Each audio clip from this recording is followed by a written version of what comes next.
Hello students, today chapter start coordinate geometry class 10.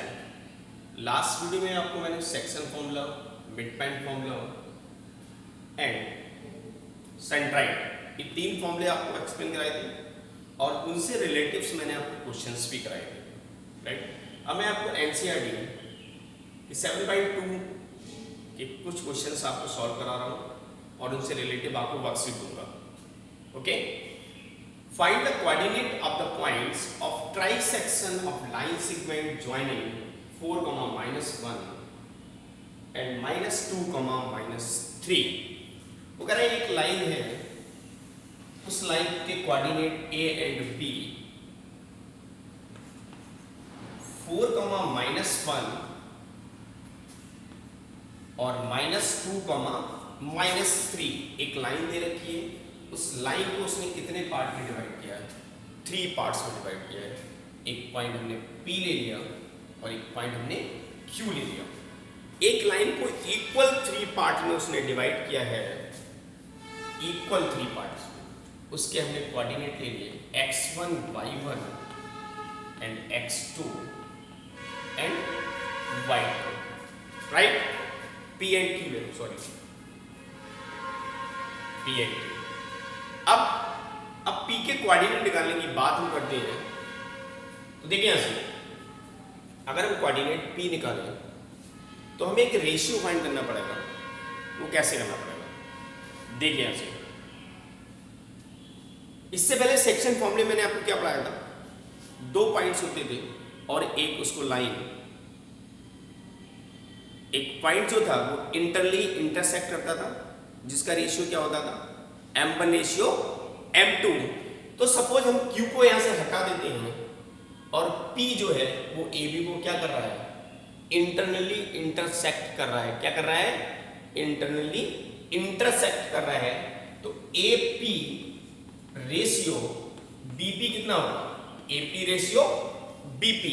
अब AP 1 part है और BP कितना? 2 पार्ट है। क्यों? क्योंकि लाइन को हमने कितने पार्ट में डिवाइड किया? 3 इक्वल पार्ट में डिवाइड किया है। तो 1:2, 1, 1 एंड 1, राइट। तो A और P की वैल्यू कितनी? 1 है और P की वैल्यू कितनी? 1 + 1, 2। तो m1 रेशियो m2 कितना मिल गया हमको? 1:2। कितना मिल गया? 1:2। अब जब 1:2 मिल गया तो पॉइंट निकालने में टाइम ही नहीं लगेगा। अब हम निकाल सकते हैं coordinate of P x1, y1, right. Formula होता है m2 x1 m1 x2 upon m1 plus m2, m2 y1 m1 y2 upon m1 plus m2, right. अब यहां से m2 की वैल्यू कितनी है? 2। अब यहां पे x1 क्या होगा? x1 ये होगा, कितना है? 4 प्लस m1 कितना है? 1 और x2 कितना है? -2 और 1 + 2 कॉमा m2 की वैल्यू 2 और y1 कितना है? -1 प्लस m1 कितना है? 1 और y2 -3, तो 1 + 2, राइट। अब यहां से सॉल्व कितना आएगा? 4 × 2 = 8, 8 - 2/3, राइट। अब यहां से -2 एंड -3/3, 6/3 और -5/3, 3 × 2 = 6, कितना आ गया? 2, -5/3, right.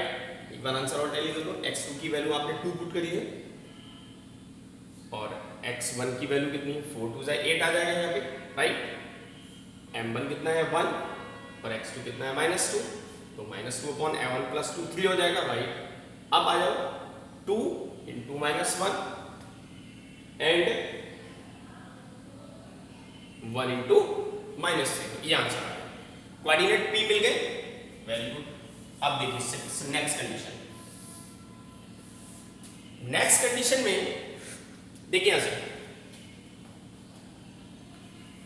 Q is the midpoint of P। क्या Q PB का मिडपॉइंट हो सकता है? हो सकता है। क्यों? क्योंकि ये भी वन पार्ट है, ये भी वन पार्ट है। बहुत सिंपल सी बात है, ठीक है ना। तो कोऑर्डिनेट जब P मिडपॉइंट ऑफ PB का है और हम P के कोऑर्डिनेट निकाल चुके हैं 2, -5.3, राइट। अब आपको मिडपॉइंट का फॉर्मूला मैंने क्या बताया? मिडपॉइंट का फॉर्मूला मैंने आपको बताया था x1 + x2/2 y1 + y2/2, ये तो बताया था। तो coordinate of Q x2, y2 is equal to, अब x1 यहां पे कितना है अभी निकाला है 2, x2 कितना है -2 अपॉन 2, y1 कितना है -5.3 प्लस y2 कितना है -3 अपॉन 2, राइट। ये 2 - 2/2 -5 और -9 यहाँ एलसीएम आ जाएगा और ये 3 नीचे आएगा, 3 × 2। जब आप एलसीएम लेंगे तो 3 3 9, क्योंकि यहाँ पे 1 है तो इस 3 की मल्टीप्लिकेशन करेंगे तो 2 से आ जाएगी, राइट। तो ये फर्स्ट पार्ट कितना आ जाएगा 0 और ये कितना आ जाएगा -14 अपॉन 6, 2 3 2 7 आएगा 0, -7 अपॉन 3। तो P एंड Q के कोऑर्डिनेट से निकला है। Note clear? Please note it down.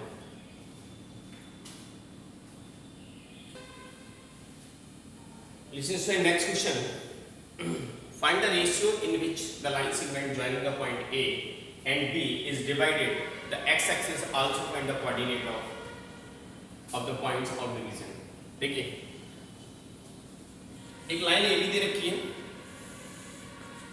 A and B. A के कोऑर्डिनेट 1, -5 एंड बी के कोऑर्डिनेट -4, 5 और एक P है जिसके कोऑर्डिनेट होंगे x, y। क्यों होंगे? क्योंकि कंडीशन होती है जब x एक्सिस होती है तो y इक्वल टू कितना होता है 0। जब x एक्सिस है तो y इक्वल टू 0 और y एक्सिस है तो x equal to 0, right. Find the ratio. हम लेट रेशियो क्या ले लेते हैं k रेशियो 1। क्या लेते हैं हम? k ratio 1। अब हमें पहले रेशियो फाइंड करना है x एंड y की वैल्यू क्या दे रखी है 0। अब मैंने आपको सेक्शन फॉर्मूले में लिखाया हुआ x का फॉर्मूला अलग नोट कराया था, y का फॉर्मूला अलग नोट कराया था। तो हम यहां से y इक्वल टू लिखते हैं m2 y1 plus m1 y2 upon y1 m1 plus m2। हमने y ही क्यों लिया, x का फॉर्मूला क्यों नहीं लिया? ये आपके दिमाग में आ रहा हो क्यों? क्योंकि बेटा यहाँ पे x की वैल्यू गिवन नहीं है, यहाँ पे y की वैल्यू क्या है 0 है। जब y की वैल्यू 0 होगी तो हमें रेशियो मिल जाएगा। अगर यहाँ पे x बाई एक्सिस होगा तो x इक्वल टू 0 लेते, तो हम x का फॉर्मूला लगाते। अब यहाँ से देखिए y की वैल्यू यहाँ पे क्या है 0 है, तो 0 इज इक्वल टू m2 कितना है 1, y1 कितना है -5, राइट, प्लस m1 कितना है k, y2 कितना है 5 और k प्लस 1। क्रॉस मल्टीप्लिकेशन करेंगे जब हमारे पास वैल्यू बचेगी -5 और plus 5k is equal to 0। ये तो बचेगी भाई, k इधर आके 0 हो जाएगा तो -5 plus 5k is equal to 0। तो 5k इज इक्वल टू कितना आ गया k इज इक्वल टू कितना आ जाएगा 1। m1 और m2 का रेशियो हमें कितना मिल जाएगा 1:1 1 कितना मिल गया बेटा 1:1 मिल गया राइट। हमें रेशियो फाइंड करना था, find the ratio half question is completed. फिर कह रहा है कि also find the coordinate of the points. अब हम यहाँ पे x की वैल्यू फाइंड करा रहे हैं। x equal to m2 x1 m1 x2 upon m1 plus m2।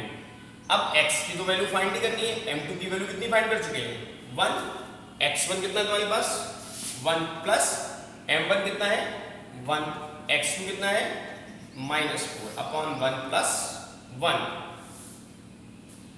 x is equal to 1 -4 plus 2, x equal to कितना आ जाएगा -3 अपॉन 2 राइट। क्या था ए बी एक लाइन दे रखी थी, P इंटरसेक्ट कर रहा था कहां पे x एक्सिस पर। P के कोऑर्डिनेट हो गया x, 0 क्यों x is equal to x axis है तो y is equal to 0। Ratio हमने बेटा क्या ले लिया k रेशियो 1, y का फॉर्मूला लगाया, y से हमने k की वैल्यू निकाल दी, हमें रेशियो मिल गया, फिर हमने x की वैल्यू निकाल दी। Please note it down.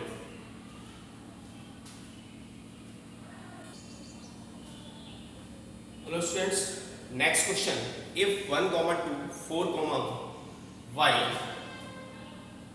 x, 6 and 3, 5 are the vertex of a parallelogram taken in order, find the value of x and y।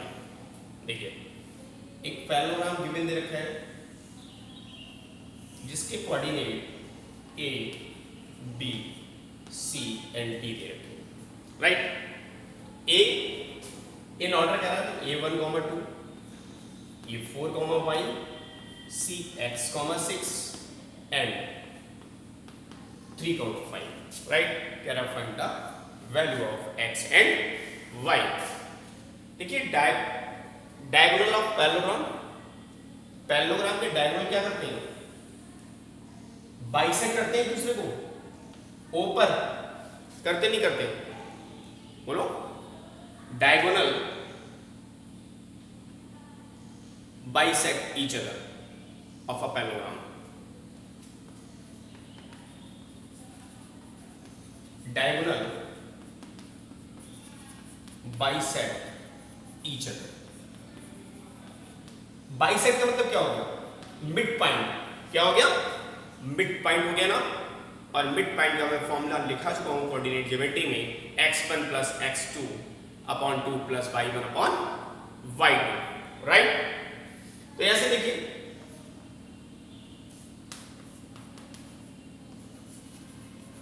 Diagonal AC, diagonal अगर AC निकालूं तो इसका मिड पॉइंट O, इसका mid point क्या है O, और इसके coordinate क्या आएंगे निकल के। अब देखिए x AC x1 1 plus x2 कितना है 1 अपॉन 2 y1 6 प्लस y2 कितना है 2 अपॉन 2 राइट। इतना क्लियर हो गया। अब डायगोनल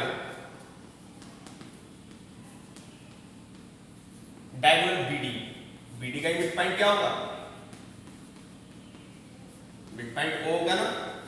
अब BD D कितना है 3, x1 है plus 4 x2 upon 2 5 plus y upon right. Equation first level and equation second level। From first and second देखो LHS दोनों की इक्वल है, mid point of O, mid point of O, mid point O और mid point O। LHS जब equal है तो हम RHS को क्या लिख सकते हैं equal 6 plus 2 upon 2 is equal to 3 plus 4 upon 2 और plus 5 plus 5 upon right. Coordinate x, y होता है, हम इसकी कंपेयरिंग इससे करते हैं x प्लस 1 अपॉन 2 और ये 3 प्लस 4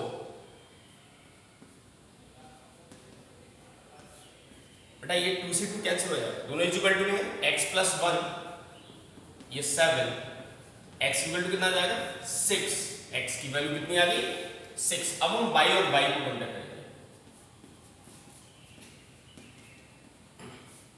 ये कैंसिल हो जाएगा यहां से, यहाँ 8 5, तो y इज इक्वल टू कितना आ जाएगा 8 minus 5, y is equal to कितना आ गया 3। कितना आ गया 3। x और y की वैल्यू दोनों आपको क्या मिल गई, x की वैल्यू 6 और y की वैल्यू 3 मिल गई। Clear everyone, please note it down.